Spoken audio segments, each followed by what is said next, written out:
नमस्कार प्यारे बच्चों, कैसे हो आप सभी लोग। उम्मीद करता हूँ आप सभी अच्छे होंगे। तो बच्चों, हम मैथ्स का चैप्टर 9 कर रहे हैं, क्लास 10 का सम एप्लीकेशंस ऑफ ट्रिग्नोमेट्री, जिसके अंदर मैं आपको ऑलरेडी 6 क्वेश्चन तक कंप्लीट करा चुका हूँ, पार्ट 1 और पार्ट 2 मिलाकर। हालांकि मैंने कहा था कि पार्ट 1 के अंदर मैं 16 के 16 क्वेश्चन करा दूंगा, पर ऐसा हो नहीं पाया, क्योंकि एक बार मैं जब एक्सप्लेन करना स्टार्ट करता हूँ पता नहीं चलता एक एक क्वेश्चन में 10 मिनट कहाँ चले जाते हैं। ठीक है, हालांकि इसे मैं 20 मिनट में करा सकता हूँ बाकी यूट्यूबर्स की तरह, पर मैं ऐसा करना नहीं चाहता। मैं एक चीज को शॉर्ट ट्रिक से, लॉन्ग मेथड से और लैंग्वेज के साथ बताना चाहता हूँ।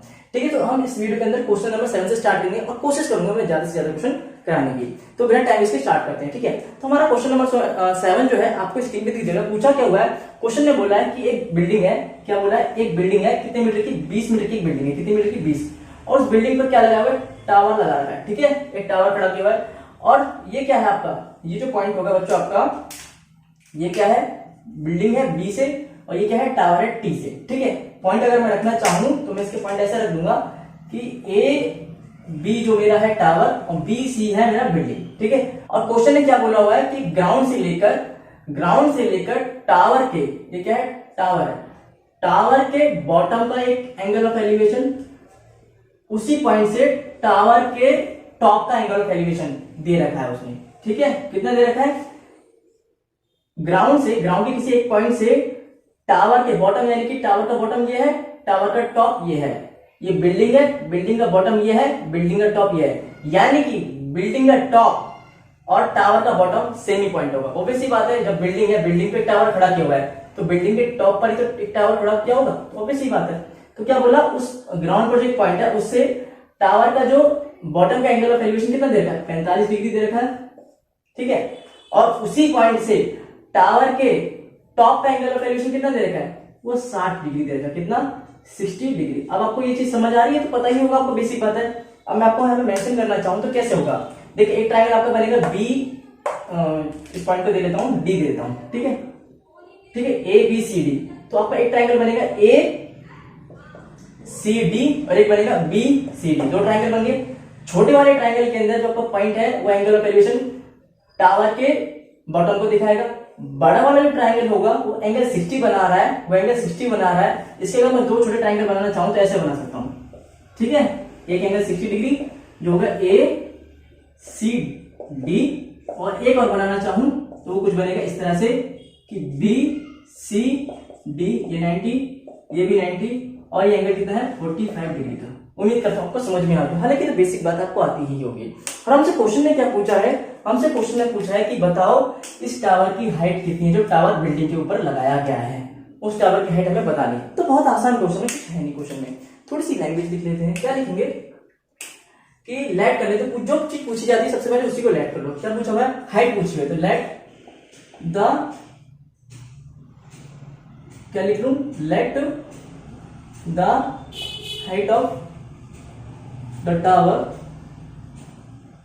क्या मान लू, बी एच मान लेता हूं, यानी कि ये मेरी क्या होगी, इसको मैंने एच मान लिया। ठीक है, एच मान लिया। ओके, अब क्या है, मैं जैसे कि कहा था 3-4 चीजें में लिखनी होती है, एक हाइट होती है और एंगल, और एक आध या तो बेस या फिर हाइपोटेनस की साइड लिखनी होती है।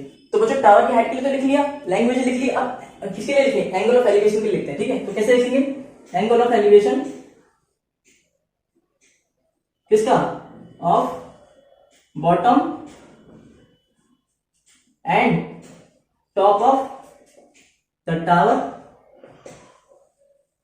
फ्रॉम अ पॉइंट, कौन सा पॉइंट, ये वाला, from a point on ground, क्या है, are 45 degree and 60 degree respectively. ठीक है, ये रिस्पेक्टिवली क्यों लिखा जाता है पता ही आपको, मैंने बताया हुआ है कि पहले किसकी बात करी थी, मैंने बॉटम की बात करी थी, इसलिए 45 बॉटम को रिप्रेजेंट करेगा। फिर बाद में टॉप की बात करी थी, इसलिए 60 उसको रिप्रेजेंट करेगा। उसके बाद हम ये लिख देंगे दैट इज, क्या सबसे इंपॉर्टेंट बात आएगी कि बॉटम के लिए, छोटे वाले के लिए बी डी सी, यानी कि एंगल बी डी सी। आपको पता है जब ऐसे एंगल बनाया जाता है तो जो बीच वाला लेटर होता है वही आपको एंगल को रिप्रेजेंट करता है। तो एंगल बीडीसी कितना होगा, 45 degree, and angle ADC, angle ADC बराबर कितना है, 60 डिग्री, यानी कि एंगल एडीसी 60, ये पूरा 60 है, और एंगल बीडीसी 45 है। तो ये तो आपको मुझे लगता है समझ में आ गई होगी। और या तो लिखना ही पड़ेगा, डायरेक्ट सिर्फ फिगर करके और सॉल्यूशन करके आंसर नहीं आएगा, पूरे नंबर नहीं मिलेंगे, आपको थोड़ी बहुत लैंग्वेज तो लिखनी पड़ेगी। भले आप किसी भी तरीके से लिखो, पर थोड़ी बहुत तो लिखनी आपको पड़ेगी। उम्मीद करते हैं तो समझ में आ गई। ये हाइट की बात होगी आपकी, ये एंगल ऑफ एलिवेशन की बात होगी। और एक बात और लिखनी है, क्या? Height of the building and क्या दे रखा है हमें? हाइट ऑफ द बिल्डिंग दे रखा है। क्या है? हाइट ऑफ द बिल्डिंग कितना दे रखा है? 20 मीटर की दे रखा है। ये तो ठीक है, हमसे पूछा क्या है। और जब भी हम लोग लाइट लगा लेते हैं ना किसी भी चीज में आगे, तो टीचर को वैसे ही समझ में आ जाता है कि इसने यही लाइट मान रखा है, इसका मतलब क्या पूछा है? क्वेश्चन में हाइट ही पूछी हुई है टावर की, तो क्वेश्चन पेपर देखता ही नहीं है। ठीक है, जो चेक करने के लिए उसको क्वेश्चन पेपर मिलता है उसे वो देखता ही है, सीधा यहाँ पे देखेगा लाइट, यानी कि यही निकालना है। बाकी इसने लैंग्वेज लिखी रखी है, सॉल्यूशन तो कर ही लिखा बच्चा। ठीक है, तो बच्चों इसे उतार के मैं इसका सॉल्यूशन स्टार्ट करता हूँ। बहुत छोटा सा सॉल्यूशन है, ठीक है, बस थोड़ी सी लैंग्वेज आपको लिखनी पड़ेगी। ठीक है, एक बात और मैं लिख देता हूँ यहाँ पे कि जैसे हाइट ऑफ बिल्डिंग क्या है आपकी? बीसी है, तो इसको यहाँ थोड़ा सा लिख देते हैं कि बिल्डिंग के बाद कॉमा लगा के बीसी लिख लेना। और ये टावर है ना आपका, टावर कौन सा? ए बी है, तो यहाँ पे कॉमा डाल के ए बी लिख लेना, ताकि पता चल जाए टावर जो है एक्चुअली ए बी है और बिल्डिंग जो है आपकी बीसी है। बस इतना लिखना है और कुछ आपको लैंग्वेज में नहीं लिखना। इसका सॉल्यूशन स्टार्ट करता हूँ, इससे वीडियो को पॉज करके उतार लीजिए, फिर करेंगे। ठीक है, तो बच्चों हमें निकालना क्या है? हाइट निकालनी है टावर की। हाइट की कैसे कैसे परपेंडिकुलर हमें निकालना है, तो हम कैसे निकाल सकते हैं? देखो जैसे ही मैंने कहा था, टेंजेंट हम तब लगाते हैं और उसी को लगाते हैं जिसकी एक साइड में मालूम होती है और एक हमें निकालनी होती है। तो ठीक है, अब यहाँ पे दो एंगल दे रखे हैं, 45 भी दे रखा है और यहाँ पे साइड हमें इसकी 20 रखी है बिल्डिंग की। तो एक काम ना करें, सबसे पहले हम इस 45 को यूज करके tan 45 लगा के परपेंडिकुलर दे रखा है, बेस हम निकाल सकते हैं। तो बेस जो हमें मिलेगा वही बेस छोटे वाले ट्राइंगल के लिए है, वही बेस यानी डीसी जो है 45 डिग्री के लिए भी है, यानी छोटे ट्राइंगल के लिए भी है, और ये डीसी जो है बड़े वाले ट्राइंगल के लिए भी है। यानी कि हम एक काम कर सकते हैं, पहले 45 को यूज करके tan 45 को यूज करके डीसी यानी बेस निकाल लेते हैं। उसके बाद हम लोग tan 60 को इस्तेमाल करके ये एसी निकाल देंगे। उसके बाद हमारा हाइट निकालना, कौन सी बड़ी बात रह जाएगी, है कि नहीं? ऐसे ही करेंगे। तो सबसे पहले in triangle BCD, in triangle BCD. एक बात और नोटिस करके रखना बच्चों, हमेशा जब ट्राइंगल की बात आप करोगे, जब ट्राइंगल का साइन बनाओगे, तब आप बीच में उसी लेटर को दोगे जो आप 90 बनाओगे। लेकिन जब एंगल बनाते हो, तो बीच में उसी लेटर को देते हो जिस पर आपका एंगल बना हुआ है। ठीक है, इस बात को हमेशा ध्यान रखना। और ट्राइंगल जब बनाते हो तो 90 यहाँ पर रहता है, उसी को बीच पे लेटर देते हो। ठीक है, अगर 90 आपका दूसरे तरीके से होता, ऐसे होता, मान लो ए बी सी, ये 90 इधर होता, तो मैं लिखता ए बी सी, यानी कि बी पे 90 है मेरा। ठीक है, ये बात क्लियर होगी, तो बच्चों को कंफ्यूजन नहीं होनी चाहिए कहीं पर भी। ठीक है, ओके। अब ए ट्राइंगल बीसीडी हो गया, तो क्या लेते हैं? tan 45 ले लेते हैं। tan 45 क्या हो जाएगा? परपेंडिकुलर अपॉन बेस होता है tan जो होता है, तो 45 के परपेंडिकुलर क्या होगा? बीसी, और बेस क्या होगा? डीसी। तो बीसी अपॉन डीसी नहीं लिखते, सी लिख देते हैं। ठीक है, सी डी छोटा लेटर मतलब अल्फाबेट के अकॉर्डिंग चलते हैं। ठीक है, तो 45 की वैल्यू कितनी होती है? 1।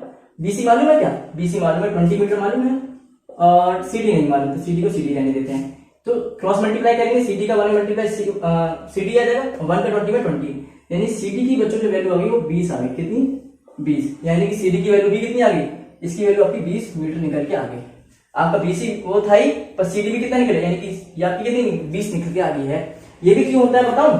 देखो, जब हमारे 45 डिग्री एंगल होते हैं, 45 डिग्री के, तो 45 के सामने वाला 1 यूनिट होता है, इस 45 के सामने वाला भी 1 यूनिट होता है, यानी कि दोनों ही 45 बन रहे हैं, इसलिए दोनों साइड क्या होती है? बराबर भाई। ये 10 है तो ये 10, ये 20 है तो ये 20, ये 15 है तो ये 15, जो भी होगी सेम होगी। तो ये 45 है तो ये तो 90 है, तो ये वाला 45 ही बनेगा। तो इस 45 के सामने अगर ये 20 है तो इस 45 के सामने ये भी 20 मिलेगी। ये इस तरह से होता है। ठीक है, क्लियर होगी बात? ठीक है, तो हमने क्या निकाल लिया? हमने सीडी तो एक तरह से निकाल ली। हम ट्राइंगल में जाते हैं, ए सी डी में जाते हैं, बड़े बड़े ट्राइंगल में, in triangle A C D. इससे में फायदा क्या होगा? तो हमें बेस तो ऑलरेडी मिल चुका है, परपेंडिकुलर हमारा एसी हो जाएगा। ठीक है, एसी में आधी तो मिली हुई है, ऊपर वाली हमें निकालनी है, जो मेरा मेन क्वेश्चन है। ठीक है, इन ट्राइंगल एसी में आएंगे, tan 60 लगा लेंगे, tan 60 बराबर tan 60 यानी कि perpendicular upon base, tan perpendicular क्या होगा? पूरा एसी, और बेस क्या है? सीडी, जिसको मैंने अभी थोड़ी देर पहले ही निकाल लिया है। अब आगे क्वेश्चन कराता हूं बच्चों। ठीक है, आगे मैं आपको, इसके बाद मैं आपको यहां से कराता हूं। ये tan है, ठीक है, ये tan है। ठीक है, ओके। तो tan 60 की वैल्यू सभी को पता है, √3 होती है। और एसी मालूम है क्या? एसी नहीं मालूम, तो एसी रहने देते हैं। और सीडी हमने निकाली है 20। ठीक है, 20 निकाली, इसमें कोई दिक्कत बिल्कुल भी नहीं। तो बच्चों क्रॉस मल्टीप्लाई करूंगा जिसके नीचे कुछ नहीं होता 1 होता है, तो 20 का मल्टीप्लाई रूट 3 से करूंगा 20 रूट 3 और AC का 1 से AC, यानी AC बराबर 20 रूट 3। चाहो तो 20 रूट 3 इधर भी लिख सकते हो और AC को उधर भी, कोई फर्क नहीं पड़ता, ठीक है, उससे कोई फर्क नहीं पड़ता। तो हमारे AC की वैल्यू कितनी आ गई 20 रूट 3, यानी कि बच्चों इस पूरी A से लेकर C तक पूरी वैल्यू कितनी आ गई 20 रूट 3 आ गई पूरी। पर मुझे तो सिर्फ AB की चाहिए थी, है ना, मुझे तो सिर्फ AB की चाहिए थी। तो कैसे करेंगे, देखिए बच्चों हमारी AC की यानी कि इस पूरी की वैल्यू कितनी आई है 20 रूट 3 आई है। अब मैं जानता हूं AC के अंदर मेरा क्या है AB प्लस BC, तभी तो मेरा AC बनेगा। तो मैं AC को ऐसे लिख सकता हूं AB प्लस BC बराबर 20 रूट 3, नहीं लिख सकता, बिल्कुल लिख सकता हूं। सीन्स में डाल के दिखा देना बच्चों, सीन्स में ये डाल देना क्या कि AC जो है एक्चुअली क्या है वो AB प्लस BC है, AB प्लस BC, ठीक है, AB प्लस BC, क्योंकि जो AC है ये वाली पूरी साइड है वो AB और BC के जोड़ने पर ही तो बनेगी पूरी AC, तो इसलिए AC को मैंने क्या लिखा AB प्लस BC लिखा। ऐसा मैंने क्यों लिखा, क्योंकि मुझे BC की साइड तो मालूम ही है, AB की मुझे निकालनी है, इस वजह से मैंने ऐसा लिखा, ठीक है, ओके। अब AB मुझे निकालना है जिसको मैंने एक्चुअली क्या माना हुआ है H माना हुआ है, ठीक है, इस H लिख लेता हूँ प्लस BC की मुझे मालूम है 20 बराबर 20 रूट 3 सेम लिख लेता हूँ, ठीक है, ओके। अब H को यही लिख देता हूँ, जिसको मुझे निकालना होता है यानी जो भी हमें चाहिए होता है उसको हम अकेला कर लेते हैं, बाकी सबको दूसरी साइड भेज देते हैं। तो 20 को उधर भेज देता हूँ, 20 रूट 3 ये वाला सेम उतर गया, ये प्लस 20 हो जाके माइनस 20 हो जाएगा, तो हो गया H की वैल्यू जो आ गई। अब 20 इसमें भी है 20 इसमें भी है, तो 20 कॉमन निकाल लेता हूँ, ठीक है, अंदर क्या बचेगा रूट 3 माइनस 1। चेक करो आपने सही निकाला है कि नहीं निकाला पाओ। 20 का मल्टीप्लाई रूट 3 से करोगे तो 20 रूट 3 माइनस का माइनस 20 का 1 से करोगे तो 20, यानी कि आपने जो कॉमन निकाला है वो सही निकाला है। और बच्चों यहीं पे आपका आंसर क्या होता है खत्म हो जाता है। क्यों, अब इसके आगे कुछ नहीं सॉल्व करने के लिए। हाँ अगर ये डिनोमिनेटर में आ जाता तो फिर मुझे दोबारा से डिस्टेंस करना पड़ता, तो क्या नीचे रूट खत्म हो जाए, पर नीचे तो आया नहीं रूट में, तो हमारे द्वारा आसान हो गया है कि नहीं। ऊपर रूट आया तो बहुत आसान है, लेकिन जब नीचे रूट आ जाता है ना तो मुझे रूट खत्म करना पड़ता है, उसी का मल्टीप्लाई करके, ठीक है, ओके। तो हेड की वैल्यू कितनी आ गई आपकी 20 रूट 3 माइनस 1, यानी कि जो टावर की हाइट थी बच्चों क्या थी 20 रूट 3 माइनस 1। तो लास्ट में हम लोग आंसर में क्या लिखेंगे बच्चों, हम लोग एक लाइन लिखेंगे लास्ट में कि सो the height of tower is the capital T बनाना, ठीक है, the height of the tower is कितनी 20 ब्रैकेट में रूट 3 माइनस 1 मीटर, ठीक है। ये आपका आंसर यहाँ पे बच्चों 7 क्वेश्चन खत्म होता है। बहुत ही आसान क्वेश्चन था, बहुत ही ज्यादा आसान। बस बच्चों को थोड़ा सा यहाँ पे देख लेना कि कॉमन सेंस लगाना, थोड़ा सा कॉमन सेंस, यानी कि AC जो बनी हुई है वो AB प्लस BC से बनी हुई है, यानी कि AB आपको मालूम ही है, और भी बहुत तरीके से किया जा सकता है, ठीक है। ये मुझे सबसे सही तरीका आसान लगा, इसलिए मैंने आपको इस तरीके से कराया। और इसका बच्चों शॉर्टकट तरीका भी होता है, क्या होता है शॉर्टकट तरीका भी होता है। शॉर्टकट मतलब इससे आप उम्मीद करता हूँ समझ में आ गया होगा, फिर भी कोई दिक्कत आई है तो कमेंट बॉक्स में लिखना, मैं आपको आंसर वहां पे कर दूंगा। इसका आपको शॉर्ट ट्रिक बताता हूँ कि कैसे आप इसे 15 से 20 सेकंड में निकाल सकते हो, ठीक है। इसे वीडियो को पॉज करके उतार लीजिए, फिर मैं आपको आगे बढ़ाता हूँ, इसका शॉर्ट ट्रिक बताता हूँ, ओके। आइए बच्चों मैं आपको इसी क्वेश्चन का शॉर्ट ट्रिक बताता हूँ कि आपको कैसे इसको 15 से 20 सेकंड में कर सकते हो। आपको बिल्डिंग हाइट दे रखी है, टावर की आपको निकालनी है और एंगल आपको दो दे रखे हैं 45 और 60। तो दोनों की ट्रिक होती है जिसे हम फटाफट से निकाल सकते हैं। क्या देखिए आपको पता होगा, मैंने बताया कि हालांकि ट्रिग्नोमेट्री जो मैंने पढ़ाया था चैप्टर 8, ये आपका 90 डिग्री है, ये 45 है आपका। अगर एक 40 होगा दूसरा भी 45 होगा, क्यों 45 45 90 और 90 180, क्योंकि हम जानते हैं ट्रायंगल में 3 एंगल में सब कितना होता है 180 होता है। तो जब ऐसा होता है तो क्या होता है, देखिए 45 के सामने 1 यूनिट माना जाता है, क्या होता है 1 यूनिट, और इस 45 के सामने भी कितना होगा 1 यूनिट, और 90 के सामने क्या होगा √2 यूनिट। अगर ये 10 है तो ये भी 10 होगी, ये 20 है तो ये भी 20 होगी, ये 20 है तो ये 20 √2 होगी, क्योंकि 1 यूनिट ये √2 यूनिट, यानी उसी को उसका मल्टीप्लाई करें। ये 10 है ये 10 √2 हो जाएगी, ये 10 है ये भी 10, ये 10 √2, ये 5 है तो ये 5 √2, 20 20 20 √2, ये बात क्लियर होगी। अब दूसरा ये तो हो गया 45 एंगल के लिए। अब एक आता है 30 60 के लिए, एक आता है 30 और 60 के लिए। ये 90 है, मान लो आपका ये 60 है तो ये आपका 30 होगा, ऑब्वियसली बात है, इसमें तो कोई डाउट है ही। और ये 30 तो ये वाला 60 होगा, इसमें भी कोई दिक्कत नहीं, ठीक है, क्योंकि वही तीनों एंगल के साथ 180। तो 30 के सामने 1 यूनिट होती है, 60 के सामने √3 यूनिट होती है, और 90 के सामने 2 यूनिट होती है। इसमें ऐसा चलता है। तो अगर 30 एंगल ऊपर है और ये साइड अगर मान लो 10 है आपकी, तो ये कितनी होगी 10 √3 होगी, कितनी होगी 10 √3, क्योंकि ये 10 है तो ये √3 मल्टीप्लाई 10 √3, ये कितनी रहेगी 10 × 2 20 हो जाएगी। तो बहुत आसान तरीका होता है इस तरह से करने का।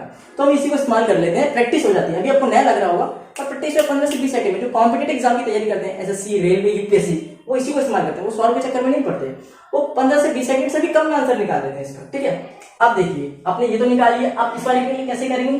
देखिए हम जानते हैं 30 के सामने 1 यूनिट होती है, तो 60 के सामने √3 यूनिट होती है। अगर ये 10 है तो 10 √3 हो जाएगी। ये पूरा 60 है, ये बड़ा वाला जो है, ये बड़ा वाला 60 है, तो ये कितना होगा? 30 हो गई। तो 60 और 30 90, और ये 90 180, तो यानी इस 30 के सामने कितना है? 20। यानी जो एक्चुअली 1 यूनिट की वैल्यू 20 दे रखी है, तो 60 के सामने तो √3 होता है, तो इस पूरे की वैल्यू कितनी होगी? 20 √3। कितनी होगी? इस पूरे की वैल्यू 20 √3। तो यानी इस पूरे की वैल्यू 20 √3 हो गई। ये 20 है, तो ये कितना होगा? 20 √3 माइनस 20, दैट इज 20 कॉमन लेंगे तो √3 minus 1, that is your answer. इस तरह से हम लोग निकालते हैं। क्या? 30 के सामने 1 यूनिट होता है और 1 यूनिट की वैल्यू 20 दे रखी है, तो 60 वाले के सामने √3 यूनिट होता है, तो √3 की वैल्यू कितनी होगी? 20 √3 होगी। यानी कि √3 यूनिट कितना हो गया? 20 √3। ये पूरा 20 √3, ये इतना 20, तो 20 √3 में से 20 माइनस कर देंगे तो ऊपर वाला निकल जाएगा कि नहीं निकलेगा? तो इस तरह से आपका आंसर कितना है? 20 √3 माइनस 1। तो बहुत आसान तरीका होता है इस क्वेश्चन को करने का। इस तरह से हम लोग क्वेश्चन को डील करके चलते हैं। ये हम लोग तब इस्तेमाल करते हैं जब एमसीक्यू क्वेश्चन आते हैं, ऑब्जेक्टिव क्वेश्चन आते हैं, क्योंकि जो कॉम्पिटिटिव एग्जाम की तैयारी करते हैं, एसएससी, रेलवे वगैरह, तो सब एमसीक्यू आते हैं, टिक लगाना होता है, तो फटाफट कर लेते हैं। ट्रिक पता होनी चाहिए बस। 45 का ट्रायंगल आपको आना चाहिए और 30 60 का ट्रायंगल आपको आना चाहिए।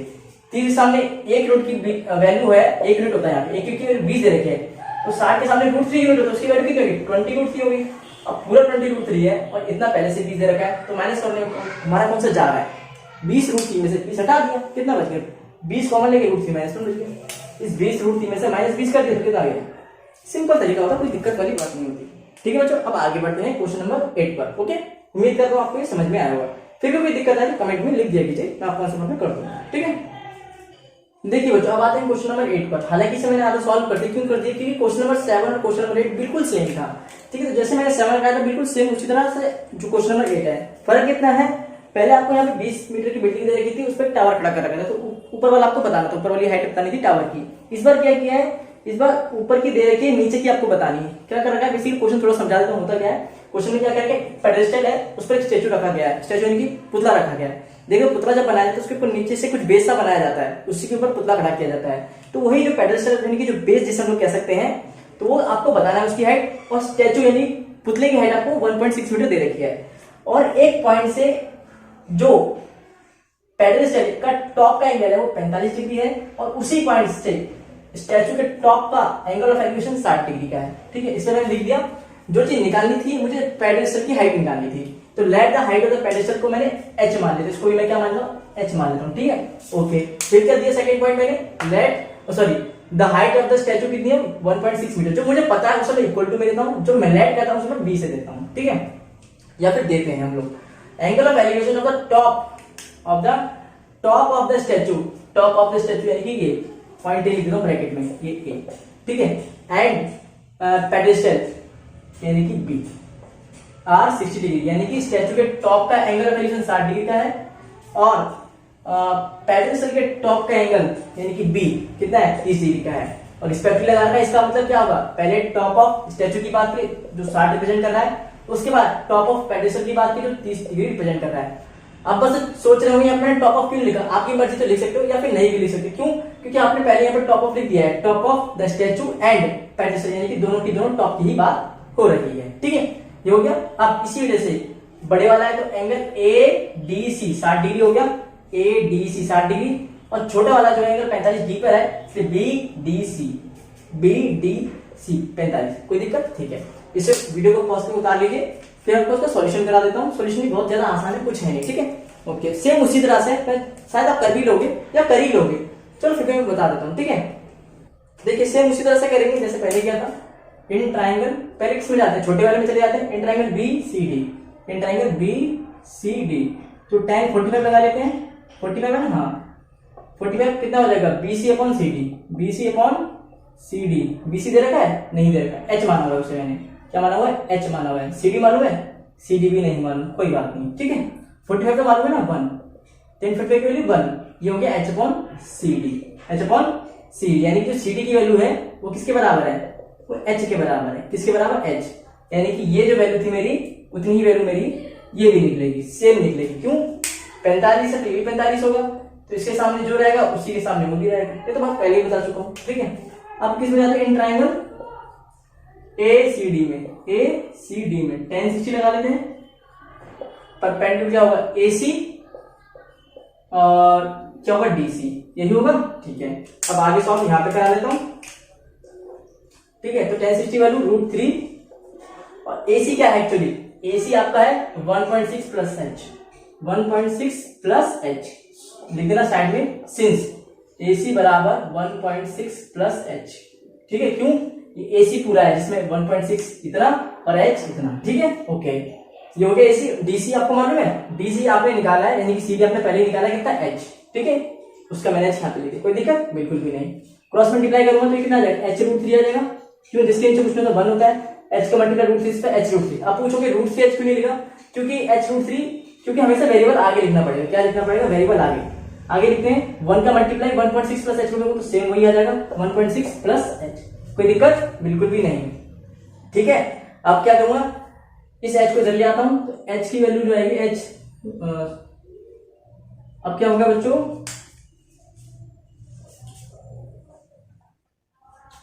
अब इस h को इधर ले आता हूं, तो ये h√3 माइनस h बराबर 1.6 हो जाएगा। यहां से h कॉमन निकाल लेता हूं तो कितना होगा, √3 माइनस 1 इक्वल्स टू 1.6 होगा। तो h की जो वैल्यू लिख लेगी क्या होगी, √3 माइनस 1 नीचे आ जाएगा, 1.6 अपॉन √3 माइनस 1, यही तो बचा। लेकिन हम जानते हैं नीचे हम रूट छोड़ नहीं सकते, तो क्या करना पड़ेगा, रेशनलाइज करना पड़ेगा, यानी कि इसका मल्टीप्लाई किससे करना पड़ेगा, अगर माइनस है तो +1 से करना पड़ेगा, √3 + 1 और √3 + 1। ये कैसे किया मैं देखो दिखाता हूँ, यहाँ तक तो समझ में आ गया होगा। उसके बाद tan 60 √3 और AC जो है वो क्या है, AB प्लस BC, यानी कि AB यानी कि 1.6 प्लस BC यानी कि h। कोई दिक्कत नहीं। ठीक है, क्रॉस मल्टीप्लाई किया h का √3 से h√3 और 1 का पूरे इसमें तो सेम ही आ गया, यहाँ तक तो कोई दिक्कत होगी नहीं। आगे क्या किया मैंने, h वाले को वेरिएबल को एक साथ ले आया, मतलब ये मैं h वाले एक साथ है, ये h को ले आया तो ये चीज आ गई, उसका इक्वल टू 1.6 सेम रह गया। h कॉमन निकाल दिया तो √3 माइनस 1 इक्वल टू 1.6, क्योंकि हाइट की वैल्यू मुझे चाहिए तो मुझे इसको अकेला करना पड़ेगा, तो अकेला मैंने करा तो मेरा इतना आंसर आया। तो मैं जानता हूँ नीचे रूट छोड़ नहीं सकता, तो मैंने रेशनलाइज किया। कैसे किया, माइनस होता तो प्लस से करते हैं, प्लस होता तो माइनस से करते हैं, ये तो बात बताइए आपको। ठीक है, ये क्या है, प्लस है। ठीक है, √3 प्लस दोनों क्या है, √3 + 1 है।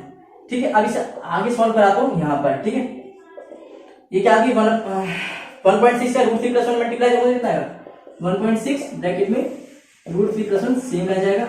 नीचे देखिए, अब यहाँ पे आपको क्या करना है, आपको 1.6 से आपने √3 + 1 से मल्टीप्लाई करते ये आ गया 1.6 इंटू √3 + 1।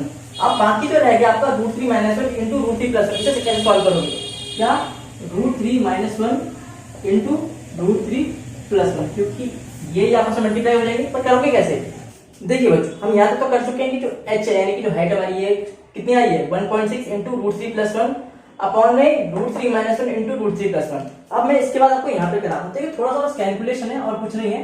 देखिए क्या है, h बराबर कितना है आपका, इसी को मैं दोबारा लिख लेता हूँ, 1.6 इंटू √3 + 1, ये आपको पूरा है, अपॉन में √3 - 1 इंटू √3 + 1। अब हम जानते हैं बच्चों √1 बराबर कितना होता है, 1 ही होता है, तो इसको मैं ऐसा भी तो लिख सकता हूँ ना, h बराबर 1.6 √3 + 1, इसको तो मैंने सेम रहने दिया, अपॉन वाला जो है √3 - 1 को मैं √3 - 1 भी तो लिख सकता हूँ, कि नहीं लिख सकता, बिल्कुल लिख सकता हूँ, क्योंकि 1 का जो रूट बनेगा वो उतना ही आएगा, वो फर्क पड़ेगा नहीं, इंटू इस √3 प्लस अलग कर दूं और 1 को अलग कर दूं, क्यों, कोई फर्क पड़ेगा नहीं, √1 बराबर कितना होता है, 1 ही होता है। इसलिए मैंने क्या किया, जो पूरे में था उसको में से 1 में से रूट मैंने हटा दिया, तो रूट किस पे रह गया, सिर्फ 3 पर रह गया।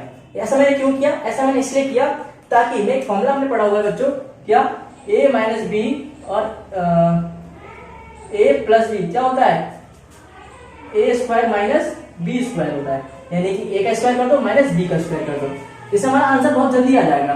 1.6 बचा क्या, √3 + 1, ठीक है, अपॉन में ये हो गया आपका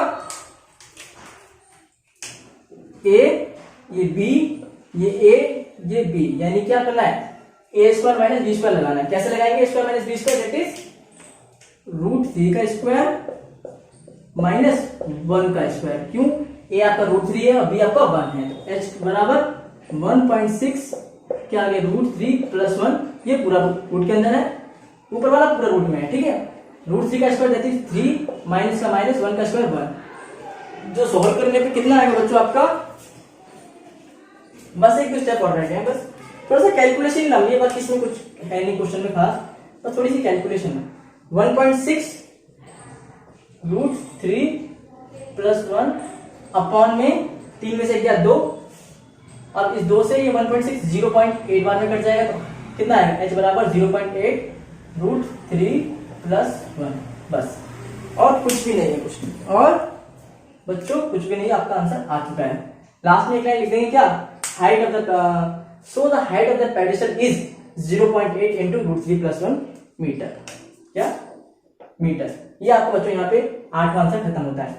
बहुत इजी क्वेश्चन था, बस थोड़ा सा ना यहाँ पे बच्चा यहाँ पे करने के बाद थोड़ा सा फंस जाएगा, फंसेगा भी क्या, अगर उसको आता हो तो आराम से कर लेगा, वरना तो कोई दिक्कत वाली बात है नहीं। 1.6 को √3 प्लस 1 से इतना आ गया, √3 माइनस 1 को √3 प्लस 1 से करेंगे तो पहले स्टेप मैंने यहाँ पे लिख दिया, और यही सेम स्टेप मैंने यहाँ पे उतारा ताकि पूरा नीचे लेके आ सकूं।